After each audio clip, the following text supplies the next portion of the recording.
Welcome to Concussion Stories, a Lifeyana podcast series filled with hope. I'm here to let you know that you are not alone in your concussion recovery. I'm Melanie, and I spent more than 6 years experimenting, training, and learning in order to heal myself from a very bad case of post-concussion syndrome. And today, I feel better than ever before. In Concussion Stories, we dig deep while discussing hopeful stories of recovery as well as the hard stuff in the messy middle. If you're struggling to focus, be sure to take breaks.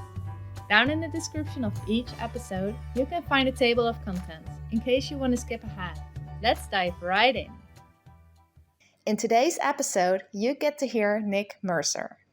Back in 2003, he was cycling with friends in his beloved home country, Canada, when he had an accident and slammed into a tree.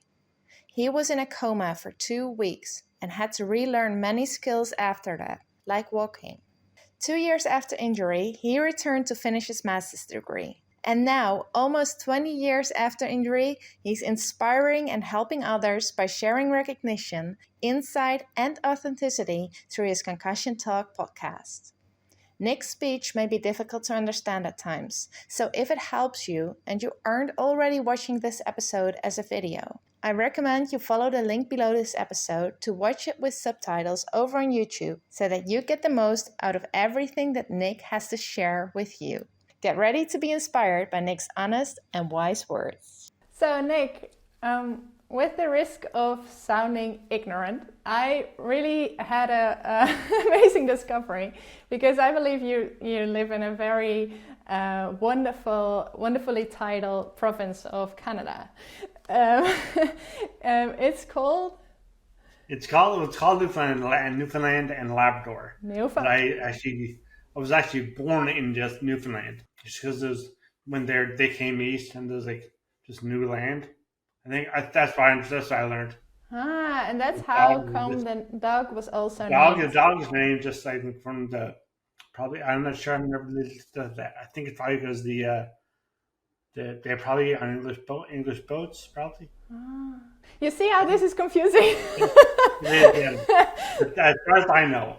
Okay. Which I've never heard the name after the dog. As far as I know, the dog's named after the island. Yeah, that sounds like a call. It's an island, though. Yeah.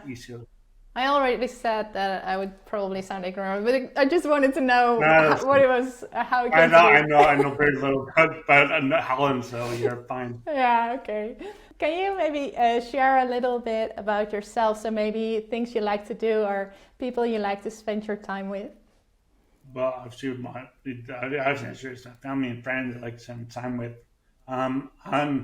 I was born in 1980 both names in Newfoundland and now Newfoundland, Labrador. And then when I was in BC, I went out to University of Victoria, which is on the U.S. western coast of Canada, the far west. And when I was out there, I started triathlon and to do my. I was there to do my master's of public administration, and so I started that, and then I was about to leave for my work term and go back out east, but it's just Ontario, so it's not really east, but it's just their east, and so I was going to go there, but I was second with a few friends from the triathlon team, and I crashed to a tree and ended up in a coma for 2 weeks, and really bad brain injury. Since 2010, I've been doing my website called Concussion Talk, and since 2015, my podcast, Concussion Talk podcast. I do love swimming, and it's like I told you last podcast. I was swimming this morning. In the summer, I swim nearby in the lakes nearby, around town, and in the ocean. When it's July or August, because the water in the Atlantic is not warm, and it's gorgeous, but it's not warm. I like my friends from university are very close. I'm very close with them. They're like brothers to me, and my family. My sister who is in Toronto, and my mom who's very nearby. She lives in St. John's with me, but she lives in St. John's as well. You're surrounded by a lot of loved ones. Yeah. Yes. Yeah. And Yeah. have they been with you through the whole brain injury? Wow, how do we call that? What, Experience. yeah, experience. That sounds Yeah. light. Well, I mean, I was in British Columbia when it happened, which is the flight from St. John's to Victoria, where I was about 11 hours, and my other friends were in Ontario, which is about 6 hours. If you have a flight, they're also they're when I was injured, I was 23.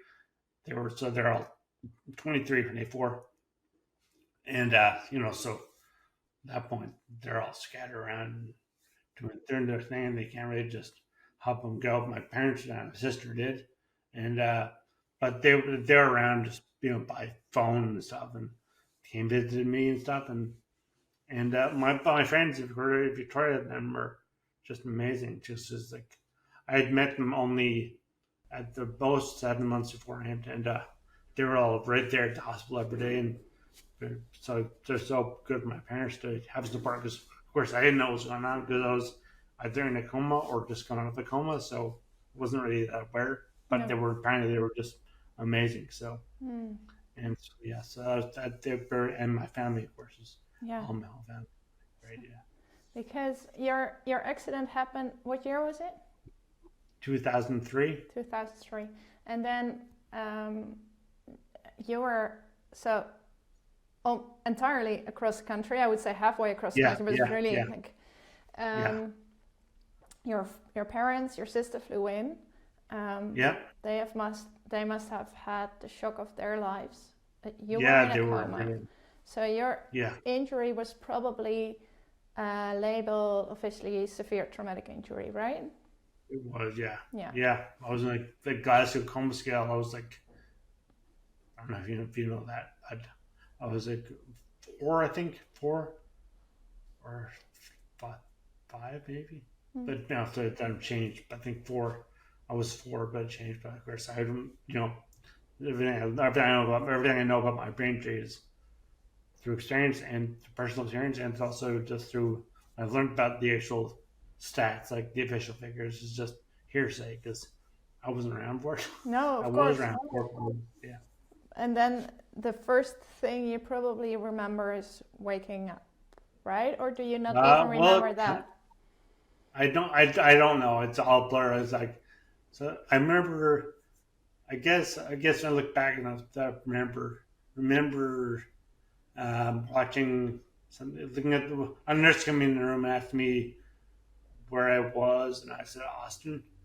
No, I said Victoria, Texas, which is not even I don't know where it is a place. I doubt it, but I thought it was in Texas for some reason, and I looked out the window, and then she was like, okay. And I had no idea what day it was or where I was, and I remember a few other like random things at the hospital, not throughout the hospital because it's in one room, but like my time in hospital. But I remember getting home 6 weeks after my injury. So, but to say what my first memory was at the comas, I have no idea. No. I know things happened, but I don't know which order. I can only imagine. For me, it was a bit of the same after my injury, but of course a really different experience because the severity is a complete different diagnosis. But I can only imagine a bit about how confusing it must have been for you at that time. Did you at the time when you had this full-blown brain injury developing, maybe still a bit, how could you cope with it? Not really, because I was told, I mean, there's no 3 people, levels know about it, but I mean, the doctors were, as much as now they'd be like, that's probably not the right thing, but they were trying and doing rehab stuff. And I was talking to the psychologists and seeing a physiotherapist and occupational therapist, and I didn't know what to, because I couldn't do things like, most importantly, I was, like I said, I was water polo player and a triathlete before my injury, like as in the morning of, and then I couldn't do it. So I remember swimming for the first time, and I cried when I tried swimming the first time because I couldn't make it to 5 meters. Like, like I made high school, I couldn't do it. I was just hysterical, and I couldn't run. I thought I'd be back on a bike in all the time, but I'd be running around playing water polo, doing whatever. But see, that's not in the cards, but so yeah, it was hard to deal with that, my physical limitations, but my brain was actually fairly good. I did notice I was too tired, and of course, my double vision and was difficult to read because I wanted to read a lot, but I couldn't read because the double vision was was hindering that. And now I can cope with it because now my attitude changed. But yeah, first the injury, my attitude was more of a 23-year-old, who's wanted to do stuff and Of course. get on with life. And, Yeah, and then now, let alone, well, it doesn't even, of course it matters it matters so much that you're 23 and you're starting life, I'd say, adult life, exploring the world, and this happens to you because you didn't even get a chance to bloom yet, I'd say. No.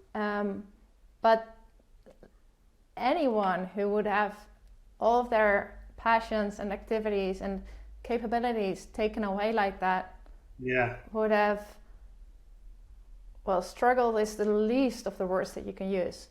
Yeah, it was tough, but I mean, I know I always had it for some.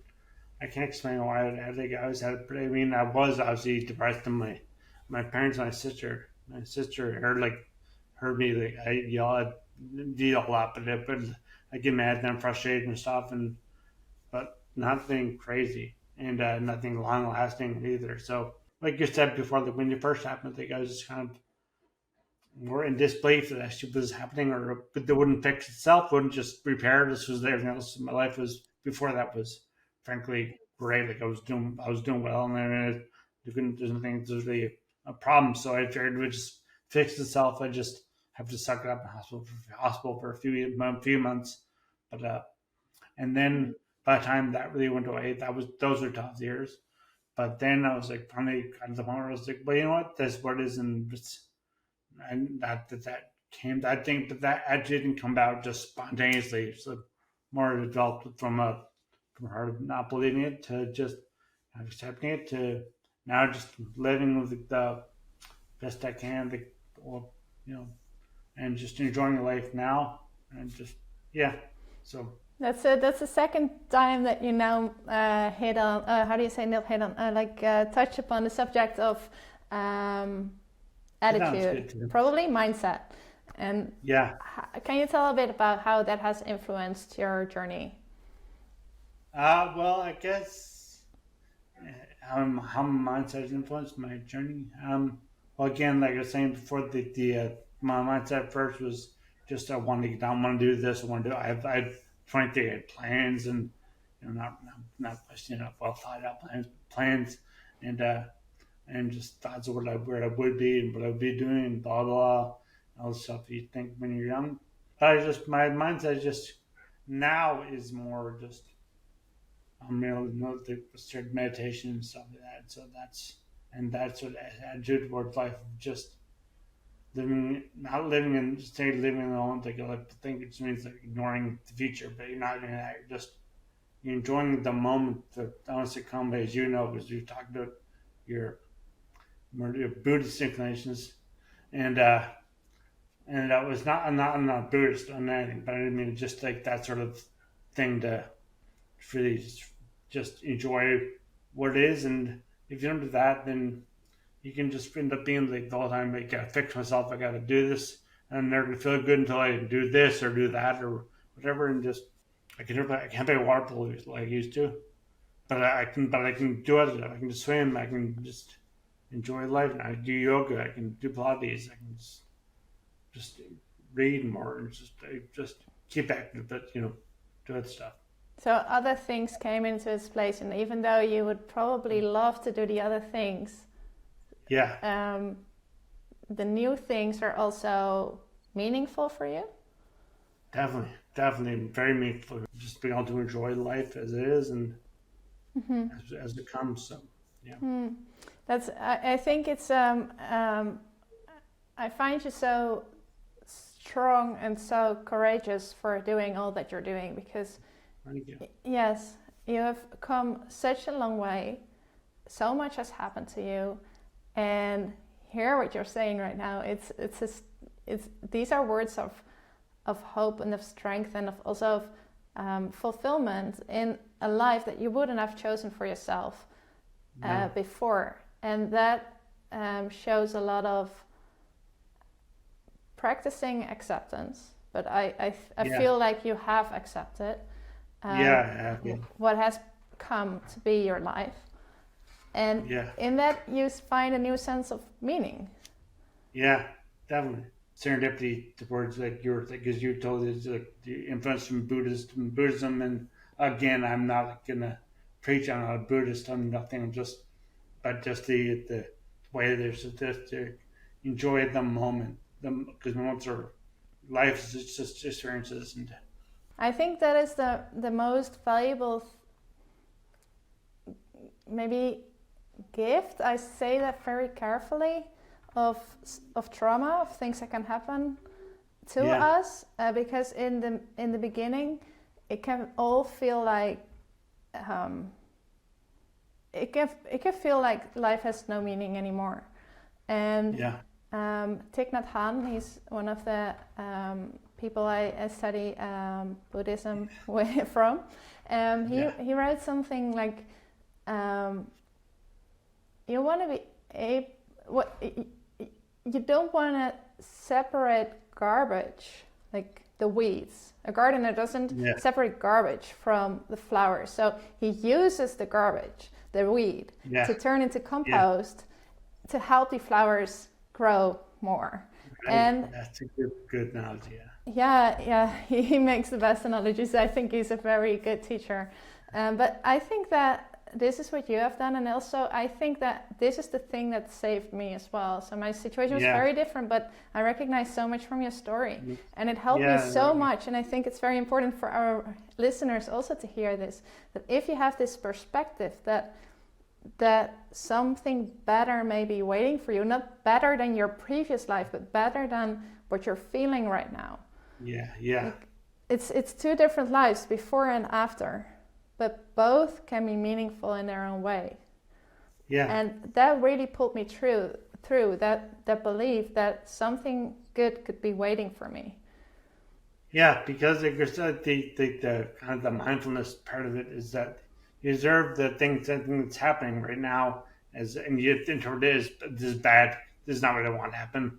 But if you just observe it as an experience, then the next second it'll be just something that happened in the past. It'll just be something behind you, and you look back and say, okay, so that thing happened, and we move on next experience, the next thing. It's a really big difference. So of course you have to work through things if they are there. And you also mentioned, I don't know if it's in this podcast or in our last recording, but you mentioned a psychologist. We already talked for a long while now, but it's very important to deal with all the psychological side effects of brain injury constructively, but still positive attitude, I would say. So you don't have to pump yourself up in order to feel, I feel positive, that doesn't work. But if you have like, I can figure this out, if that's the basic belief, and something better might be waiting for me, those are things that already lift you up when you say it. So that's so important to do. It is. I agree with that. Can I ask you something else? Because I already told you that I had this a speech impediment a bit in the beginning, so I had a lot of trouble finding words. When I couldn't find my words in the beginning, I had trouble finding words, I retreated. So I avoided situations where I had to find words, conversations, communication, interaction, anything. You also have a speech impediment. And you make podcasts. I applaud you for that. Because I find that's very courageous. And yeah. I think it's wonderful because, of course, it's so good that you do it because it's what it is. And it's so important to share how it is instead of what I did, retreating and not showing so that nobody could respond to it in general. How is that for you? How do you see that? Again, I think it's more of just my acceptance. I couldn't have done that podcast in my first years, just even if I was speaking fine, just so that my head wasn't in the right spot, place for it. But then you're saying that acceptance was so important, and just that I by then I realized that I don't really don't I wanted to actually talk to people. I couldn't go out and play with sports and stuff like that, so I couldn't meet people that way. So I wanted to talk to people. So I basically started because I wanted to talk to people, and like a podcast is a big deal. It's like we're raising an excuse to talk to people. But you can tell now, my speech is still like I get when I speak quickly and get excited about a subject. I'll speak quickly, and then people will understand me. And it is getting better. Obviously, as I've done a lot of podcasts, and I just kind of figured, and it kind of helps them feel not this is ever into but you brought it up that it kind of to feel my podcast is like authentic because it's not very. It's obviously that I have a brain injury or like at least a deficit of some sort. So it's not like I'm just speaking like this. Like you should do this, you should do that, you should all this nerd stuff. It's just not like judging the way people should do that. I just want to learn, and I just want to. I spoke that quickly.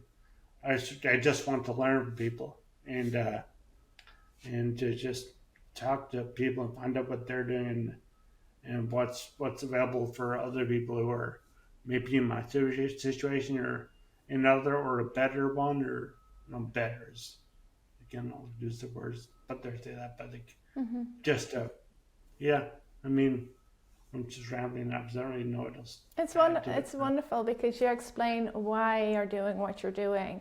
Yeah. And that was also one of the things that I really wanted to ask you. So what is the thing that you most want out of everything that you've been through for other people with brain injury? We'll get to my see that means almost kind of been realized like I want other people to have better not access because I never public access but availability of care for brain injury, which is brain injury is lost in thousands. I think it's good that you're doing it and people who are injured say last year or 2 years ago or whatever or this year or do things like sharing their experiences and press for more advancement. I would just want people to realize that not to be so judgmental of what their situation, their current situation, and just know that it's life. It's just but you had less influence on your life than you think, and that sounds really sad and bad, but it's just meant to be just like where you're born and who your parents are in your area. There's so much that you had no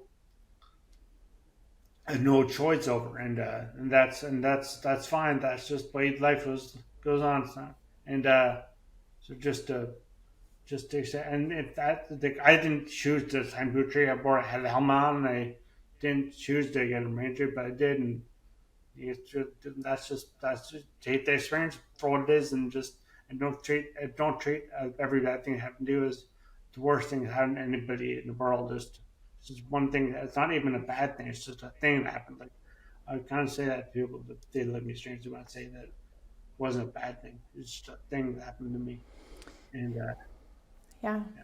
I recognize and can acknowledge everything that you're saying, and I believe if someone's listening now who's still in the middle of the storm, it can be very painful or hard to hear this, but it's something that we know from ourselves, but also from talking with a lot of people, of course, who have been moving through this for a long time or have been through it, that this is what most of us experience in the end. So this is something also that we needed to learn to be able to move with what's happening with us. And also, I think it's a Chinese saying. It's not a saying, but it's a little story that something happened to a farmer, and then all the village was saying to him, "Oh, it's so bad that this happened to you. It's so sad." And the farmer said, "I don't know yet if it's sad or bad. It hasn't played out yet." And then something else happened, and people say it again and again and again. And every time he says, "I don't know if it's bad or sad, it hasn't played out yet." And there's also another crux to the story, but that's I think that shows what you're saying. Yeah. You don't know what will come of it, and if you choose a mindset, let it be one of hope and of improvement and possibility. No matter what the situation is. Exactly. Is there something else that you would like to share still? Maybe something about your organization, or your website, or any advice, anything you want to share? Like I said, my website is concussiontalk.com, and my podcast is Concussion Talk Podcast, which you've been nice enough to be on. And we just, like I said, we're the same way about, we just been talking forever because we just recorded my podcast before this one. So I'm not sure when yours come out, but ours is about February 8th. So look at that one, and enjoy life as you can, and if you just look at life as just a single, as an experience, a bunch of experiences, and just appreciate those experiences. I want to thank you for your time and your attention. Thank you so much. Danke wel. Alsjeblieft. Oh no, alsjeblieft. I should say, I just respond to you, but I should say dankjewel. And you should say alsjeblieft. Alsjeblieft? Yes, you're welcome. Okay. Now I would love to hear from you. What do you take away from this episode? Is there something that you can apply to your life right away? Head on over to lifeyana.com and leave your comment now. And if you want to hear and read more concussion stories, actionable steps and inspiration, be sure to subscribe to the Lifeyana email list while you're there, so that you never miss out on new materials we constantly make for you. If you want to support this podcast, head on over to patreon.com/concussion stories. Thank you for listening to this Concussion Stories episode by Lifeyana. May you be well and may you be happy.